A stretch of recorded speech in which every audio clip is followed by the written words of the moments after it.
রাজধানীর কমলাপুর স্টেডিয়ামে প্রথম বিভাগ ফুটবল খেলা, তবে সেখানে দর্শকের চেয়ে ফুটবল কর্মকর্তার সংখ্যাই যেন বেশি। অবস্থা এর চেয়ে ছিল বেগতিক, কারণ এই লেভেলের খেলাই যে বন্ধ হয়ে গিয়েছিল।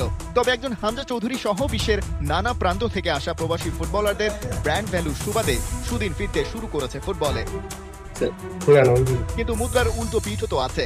হামজারা যে ম্যাচ জিততে পারছেন না, কোচের ট্যাকটিক্স আর টিম ফরমেশন নিয়ে প্রায় প্রতিটা ম্যাচের পরেই উঠেছে প্রশ্ন, বেড়েছে হতাশা। সিন্ডিকেট বাজির অভিযোগও উঠেছে বিভিন্ন মহল থেকে। বাফুফে বস বলছেন সব অবজারভেশন আমলে নেওয়া হবে ভারত ম্যাচের পর। আমরা ভারতকে হারিয়ে আমরা আমাদের 2025 অবস্থাকে ভালোভাবে তারপরের দিন থেকে কোর্স আমাদের নিউ প্ল্যানিং সেটা আমাদের কমিটির মাধ্যমে সবাইকে নিয়ে যাবে।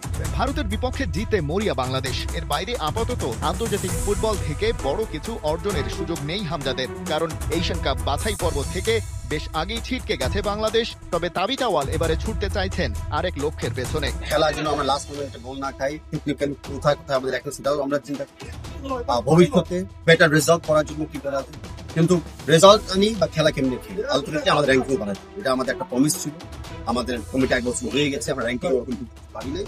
2026 র্যাঙ্কিং নিয়ে আমরা বাফুফে নির্বাচনের আগেই এই কমিটি কথা দিয়েছিল ফিফা র্যাঙ্কিং এ অন্তত 150-র ঘরে বাংলাদেশকে নিয়ে যেতে চান তারা। সেই লক্ষ্য এবারে কত দিনে পূরণ হয় আর কিভাবে হয় সেটাই দেখার অপেক্ষা।